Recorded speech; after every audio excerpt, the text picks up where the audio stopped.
अच्छा, इस लेक्चर में जो है हम क्वेश्चन नंबर 4 और 5 को सॉल्व करेंगे। क्वेश्चन नंबर 2 और 3 को अपलोड कर चुका हूँ। उसका जो अगर उसको देखना है तो उसके लिए लिंक डिस्क्रिप्शन में मौजूद है, वहाँ से आप देख सकते हैं। अच्छा, क्वेश्चन नंबर 4 में क्या कहते हैं कि आप एक आइसोसेलियस ट्राइंगल है। आइसोसेलियस ट्राइंगल वो ट्राइंगल होता है जिसके दो साइड आपस में इक्वल हो। तो जिस ट्राइंगल के दो साइड आपस में इक्वल होते हैं और दो एंगल आपस में इक्वल होते हैं, तो उस ट्राइंगल को आइसोसेलियस ट्राइंगल कहते हैं। तो ये एक आइसोसेलियस ट्राइंगल है और इस आइसोसेलियस ट्राइंगल में जो है हमारे पास मैंने ये दोनों साइड इक्वल कर दिए और फिर हमारे पास ये जो x और ये x मैंने लिखा है, तो ये इक्वल एंगल होंगे और ये इसमें से डिफरेंट एंगल होगा। अब ट्राइंगल में जो है यहाँ पे जो कंडीशन उन्होंने बताई है, वो कहते हैं कि अगर आप इन दोनों एंगल्स को आपस में ऐड कर लेते हो, इन दोनों को आपस में ऐड कर लेते हो और फिर इसमें से आप 16 को माइनस कर देते हो। इसमें ये जितना एंगल है, ये जितना एंगल है, दोनों को आपस में ऐड करो और उसमें से 16 को माइनस करो। जब आप जो आंसर आपके पास आएगा तो वो y एंगल की इक्वल होगा। एक उन्होंने जो है ये कंडीशन बता दी। और दूसरी बात जो है हमारे पास, ये याद रखिएगा कि कोई भी ट्राइंगल हो उसमें अगर आप तीन एंगल्स को आपस में ऐड कर लेते हो तो उसका जो सम है या जो आंसर है वो 180 के इक्वल ही आ जाएगा। तो यहाँ पे मैंने कहा है कि ये जो हमारे पास ये दो एंगल्स है एक्यूट, जो यहाँ पे दो एंगल्स मौजूद है इक्वल एंगल्स, इसको मैंने x कहा है और जो ये तीसरा एंगल है मैंने इसको y का नाम दे दिया है। अब कंडीशन क्या कहता है कि अगर आप ये दोनों इक्वल एंगल आइसोसेलियस ट्राइंगल के आपस में ऐड करते हो और इसमें से 16 को माइनस करते हो तो आपके पास जो तीसरा एंगल है वो आ जाता है, जो मैंने यहाँ पे y डिग्री इसको कहा है।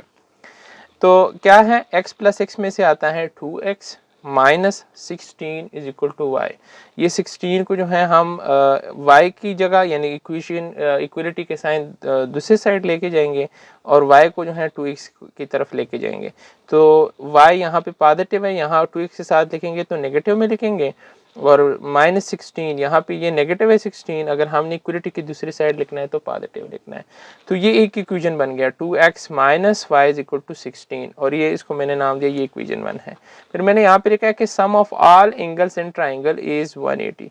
अगर आप तीनों एंगल्स जो है ऐड कर लेते हो किसी भी ट्राइंगल के तो वो 180 डिग्री की इक्वल है। तो इसलिए ये देखें आपके पास ये दोनों, ये एंगल प्लस ये एंगल प्लस ये एंगल किसकी इक्वल आता है, ये 180 की इक्वल आता है। या x प्लस एक्स में से आ जाता है 2x प्लस और ये y इज इक्वल टू 180, यानी 2x plus Y is equal to 180। ये दूसरा इक्वेशन बन गया।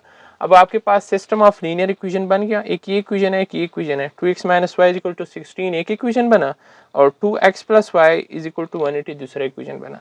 अब इस सिस्टम को हम मैट्रिक्स फॉर्म में लिख देंगे। एक मरतबा हम इन्वर्जन मेथड से सॉल्व कर लेंगे और एक मरतबा हम इसको क्रेमर रूल से सॉल्व करते हैं। तो हमारे पास क्या है, देखें इसको मैट्रिक्स फॉर्म में लिख दिया 2 माइनस 1 2 और 1 और एक्स वाई वेरिएबल मैट्रिक्स हो गया और 16 और 180 जो है आपके पास कांस्टेंट का मैट्रिक्स हो गया। इसको ए का नाम दो, इसको एक्स और इसको B. X is equal to B, हमने एक्स को फाइंड आउट करना है तो ए को यहाँ से ख़त्म करना होगा और अगर ए को ख़त्म करना है तो बी के साथ इसको इनवर्स में लिख दे तो x is equal to A inverse b। अब a इनवर्स आपके पास क्या है, adjoint of A divided by determinant of A. इसके लिए हम पहले डिटर्मिनेंट फाइंड आउट करेंगे। तो डिटर्मिनेंट किसकी इक्वल है, 2 into 1 minus 2 into minus 1, minus और माइनस प्लस हो जाता है तो 2 प्लस 2 इज इक्वल टू 4। तो हमारे पास डिटर्मिनेंट किसकी इक्वल आया, 4 की इक्वल आया।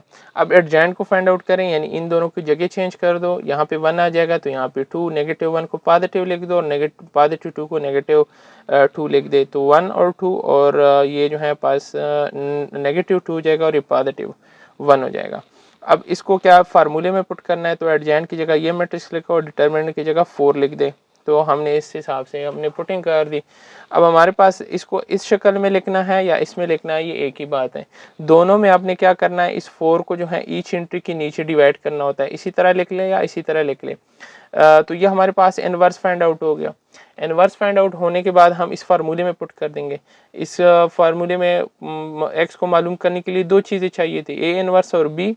ए इनवर्स हमने ये फाइंड आउट कर दिया और बी ये मौजूद है। तो ए इनवर्स की जगह देखें हमने लिख दिया, ये देखिए ये मैट्रिक्स लिख दिया ए इनवर्स की जगह, और बी जो है हमारे पास ये मैट्रिक्स आ गया। सही है, इनको मल्टीप्लाई करो, 1 multiply 16 plus 1 multiply by 180 minus 2 multiply by 16 plus 2 into 180। इसमें से क्या आता है 16 प्लस 180 माइनस 32 प्लस 360, इसमें से 196 आता है और 328 जो है बनता है। अब 4 दोनों के नीचे डिवाइड कर दिया, 4 1 जा 4 और 4 49 जा 196 बनता है, और 4 1 जा 4 और 4 82 जा जो है आपके पास क्या बनता है, ये आपके पास x बन जाता है। तो देखिए ये आपके पास y बन जाता है, एक आपके पास x आ गया और एक आपके पास y आ गया। यानी जो हमारे पास इक्वल एंगल्स है वो हमारे पास किसकी इक्वल है, वो इक्वल है 49 के। और अगर आपने तीसरे एंगल को निकालना भी है तो देखिए आपने क्या करना है, आपने जो है ऐड करना है 49। लेट सपोज इन तीन एंगल्स में मैं कहता हूँ कि x plus Y plus Z is equal to 180, तीन एंगल जमा करके किसी भी ट्रायंगल के तो 180 के इक्वल होता है। इसमें से अगर x जो है 49 है और y 82 है और z हमने मालूम करना है, तो देखिए 49 इसकी जगह वैल्यू पुट कर दी और y की जगह पुट कर दी 82। सही है, अब इसको अगर हम माइनस करते किस में से, 180 से माइनस कर लेते हो, किसको माइनस कर लेते हो 49 और 82 का सम इसमें से माइनस करते तो इसमें से आपका आंसर आ जाता है 49। तो इसलिए इसका जो दूसरा ट्राइंगल है वो एंगल है वो भी 49 है, जिसको मैंने दोनों को एक्स यहाँ पे कहा हुआ है। तो ये दोनों एंगल आपके पास 49 के इक्वल है और ये आपके पास इक्वल है 82 के। तो अगर आपने क्या करना हो, आपने जो है इसको कंडीशन में आपको क्या कहा गया था कि अगर आपने आइसोसेलेस के इक्वल एंगल्स को आपस में ऐड कर लेते हो और उसमें से 16 को माइनस करते हो तो आपके पास तीसरा एंगल यानी ये वाई वाला एंगल आता है। तो देखिए 49 हमारे पास वो इक्वल एंगल है, तो एक 49 है और प्लस दूसरा 49 आपस में ऐड कर ले, ठीक है, इसमें से आता है 98। अब 98 में से हमने माइनस करना है 16 को, तो 16 को माइनस करते थे देखो 82 आता है। तो ये वो कंडीशन था जो उन्होंने शुरू में लगा दिया था, अगर आप सेम एंगल्स को आपस में ऐड कर लेते हो उसमें से 16 को माइनस करते थे तो आपके पास वाई वाला एंगल आ जाता है। अच्छा, इसी को हम अभी क्रेमर रूल से भी सॉल्व करेंगे। इससे मैट्रिक्स फॉर्म बना दो, कोफिशिएंट मैट्रिक्स ले लिया ए, फिर हमने पहले कॉलम को रिप्लेस किया 16 और 180 के साथ और इसको एक्स का नाम दिया, और फिर हमने जो है दूसरे कॉलम को 16 और 180 के साथ रिप्लेस किया और इसको ए वाई का नाम दे दिया। तीनों का डिटर्मिनेंट फाइंड आउट कर दिया, ए का डिटर्मिनेंट 4 आता है, ए एक्स का डिटर्मिनेंट 196 आता है और ए वाई का डिटर्मिनेंट 328 आता है। अब अगर हमने x को फाइंड आउट करना है तो x को फाइंड आउट करने के लिए हमने ए एक्स डिटर्मिनेंट को डिवाइड करना होगा ए डिटर्मिनेंट के साथ, तो ए एक्स डिटर्मिनेंट को डिवाइड करें ए के साथ तो x आ जाएगा आपके पास। तो 196 डिवाइडेड बाय 4 में से क्या आता है 49। और अगर हमने y को मालूम करना है तो y के लिए ए वाई को हमने किसको डिवाइड करना होगा ए डिटर्मिनेंट से, तो 328 डिवाइडेड बाय 4 में से आता है 82 डिग्री। तो आपके पास जो है वो इस तरीके से दोनों एंगल्स जो हैं यानी तीनों एंगल्स फाइंड आउट हो गए। अच्छा, क्वेश्चन नंबर 5 में कहते हैं कि राइट एंगल ट्राइंगल है। राइट एंगल ट्राइंगल किसे कहते हैं, वो ट्राइंगल जिसमें एक एंगल 90 डिग्री की इक्वल हो उसको राइट एंगल ट्राइंगल कहते हैं। इसमें कहते हैं कि राइट एंगल ट्राइंगल में जो हमारे पास एक्यूट एंगल है, अब देखें आपके पास किसी भी ट्राइंगल में वो एंगल्स आपके पास तीन एंगल होते हैं और राइट एंगल ट्राइंगल में तीन एंगल में से एक एंगल 90 का होता है, तो बाकी दो एंगल रह गए। तो वो बाकी दो एंगल्स जो होंगे वो 90 से कम होंगे। वो 90 से क्यों कम होंगे, क्योंकि अगर हम तीनों एंगल को आपस में ऐड करते तो उसमें से आता है 180। अगर लेट सपोज इसको मैं कहता हूँ x प्लस वाई और प्लस 90, अगर आप इन तीनों को आपस में ऐड कर लेते तो इसमें ये तो 90 डिग्री वाला एंगल है, इसीलिए ये ट्रायंगल भी राइट एंगल ट्रायंगल कहलाता है। तो आपके पास क्या है कि दो एंगल तीनों एंगल ऐड करके आ गया 180। अब अगर एक इसमें ऑलरेडी 190 है तो ये बाकी दो एंगल जो है ये 90 से कम होंगे, ये दोनों 90 से कम होंगे। तो जो एंगल 90 से कम होते हैं इसको एक्यूट एंगल कहते हैं। तो कहते हैं जो एक्यूट एंगल है इसमें से एक एंगल, फॉर एग्जांपल एक्स वाला एंगल, अगर हम उसको एक्स वाला एंगल को 2 टाइम करें, यानी आपस में एक दूसरे के साथ ऐड करें, x प्लस एक्स करें या 2x करें, उसमें से अगर हम इसमें 12 ऐड कर लेते हैं, 12 को ऐड कर लेते हैं तो उसमें से आता है वो दूसरा एक्यूट एंगल आता है। दो एक्यूट एंगल है, एक राइट एंगल है, अगर इसमें से एक एक्यूट को 2 टाइम कर ले, इसको ट्वाइस कर दें, इसको दुगना कर दें और फिर उसमें 12 भी ऐड कर दें तो उसमें से वो दूसरा एक्यूट एंगल आ जाता है। तो हमने क्या किया, 2x यानी इस x को हमने 2 टाइम कर दिया, फिर इसमें कंडीशन के मुताबिक 12 ऐड कर दिया, कहते हैं इसमें से वो दूसरा एक्यूट एंगल आता है। तो वो दूसरा एक्यूट एंगल हमने यहाँ पे लिया हुआ है y, सपोज किया हुआ है, तो हमारे पास वो y के इक्वल आ गया। फिर क्या करो, इस 12 को इक्वेशन के इस साइड लेके जाएं और y को जो है 2x की तरफ ले जाएं। तो यहाँ पे y पॉजिटिव है, 2x साथ लिखोगे तो नेगेटिव हो जाएगा, और 2x यहाँ पे पॉजिटिव है तो यहाँ पे लिखोगे नेगेटिव हो जाएगा। अच्छा, अब आपके पास तीन एंगल हैं, इसमें से एक 90 है, तो बाकी रह गए ये दो एंगल। इन दोनों एंगल को जब एक्यूट एंगल को आपस में ऐड करते तो किसके इक्वल होंगे, 90 के। और मैं ये क्यों कह रहा हूँ, क्योंकि तीनों तो हमारे पास 180 के इक्वल है, ये तीनों ऐड करके 180 की इक्वल है। अगर हम 180 में से 90 को माइनस करते हैं तो अगर ये दोनों एंगल देखें, 180 माइनस 90 कर लेता हूँ तो ये जो दोनों का सम है x प्लस वाई है वो किसकी इक्वल आता है, वो 90 की इक्वल आता है। तो इसलिए मैंने यहाँ पे लिखा कि अगर हमें इन दोनों को ऐड कर लेता हूँ तो 90 की इक्वल है, और ये भी 90 की इक्वल है, और 90 प्लस 90 करोगे तो 180 की इक्वल आ जाता है। तो x plus Y is equal to 90। तो ये आपके पास दूसरा वो बन गया इक्वेशन, और आपके पास सिस्टम ऑफ लीनियर इक्वेशन आ गया। अब हमने इसको फाइंड आउट करना है, इन्वर्जन मेथड से भी इसको x और y को फाइंड आउट करना है, और इसको क्रैमर रूल से भी करना होगा। तो इसको मैट्रिक्स फॉर्म में लिख दिया, और मैट्रिक्स फॉर्म में लिखने के बाद आप क्या करते हो, इसको x नाम दे दिए, a x और b। x को फाइंड आउट करने के लिए a को यहाँ से ख़त्म करना होगा तो उसको b के साथ लिखना होगा, और b के साथ लिखोगे तो उसको इन्वर्स में लिखोगे। अब इस x को फाइंड आउट करने के लिए, x से मतलब है x और y को फाइंड आउट करने के लिए, तो आपको दो चीज़ों की ज़रूरत है, a इनवर्स की ज़रूरत है और b की ज़रूरत है। p यहाँ पे मौजूद है, a इनवर्स को फाइंड आउट करना होगा।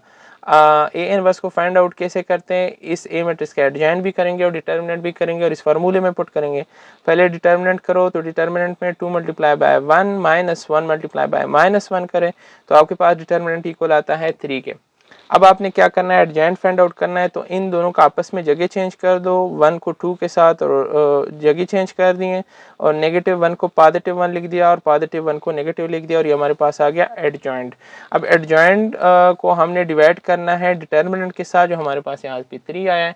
तो देखें हमने एडजॉइंट को डिवाइड किया डिटर्मिनेंट के साथ जो फार्मूले में है। अब इसको मैं इस तरह लिखूं या इस तरह लिखूं, एक ही बात है, दोनों केसेस में आपने जो है 3 को ईच एंट्री के नीचे डिवाइड करना होता है। तो फिलहाल मैंने इसको इस फॉर्म में लिख दिया। अब हमने क्या करना है, इस फार्मूले में पुटिंग करनी है, x is equal to a inverse b।